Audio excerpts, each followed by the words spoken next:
Merci d'avoir choisi Europe 1 matin pour vous réveiller, vous informer. Ça nous a énervé cette année avec Laurent Tessier. Bonjour Laurent. Bonjour à tous. Ce matin, vous revenez Laurent sur les grands moments de la commission d'enquête parlementaire sur l'audiovisuel public.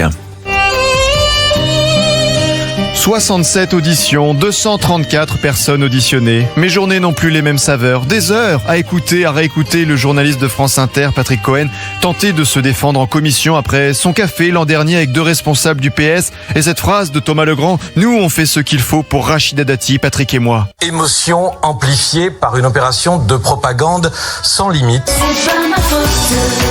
Et ça a été la panique à France Télévisions pendant plusieurs mois. Discrétion sur le coût réel des programmes, sur les salaires. La stratégie a été le silence total devant la commission. La direction de France Télé, et ce sera une règle qui va s'appliquer à tout le monde, estime que ces informations sont confidentielles et nous a demandé de ne pas les adresser publiquement. Je connais les coûts des programmes, ils relèvent du secret des affaires. L'ancien présentateur de complément d'enquête sur France 2, Jacques Cardoz, a parlé de liens entre LFI et des journalistes. Sur l'émission, en l'occurrence du communautarisme, il s'agit d'un des deux rédacteurs en chef adjoint qui s'est désolidarisé de l'émission, qui est quelqu'un qui est connu en interne pour être très proche des idées de la LFI. Tout un système a été bousculé, ils ont tous perdu leur nerf, comme Xavier Niel.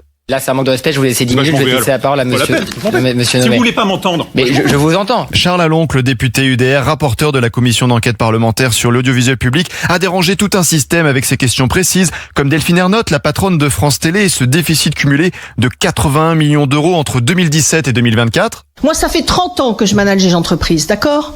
Donc, je commence à mal le prendre. L'animateur Nagui a tenté de discréditer le rapporteur. Quel est votre moteur ? Certains me disent que ce sont mes origines égyptiennes. Jérémy Patriélétus, le président de la commission d'enquête, n'avait pas supporté de passer au second plan. En février dernier, il avait suspendu des auditions.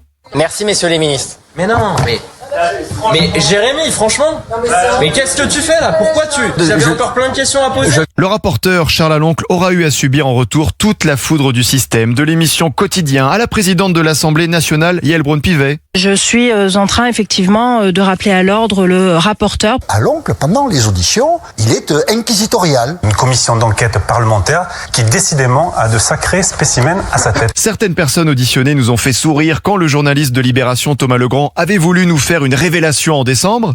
Je suis plutôt à gauche. Hein ? Je suis plutôt à gauche.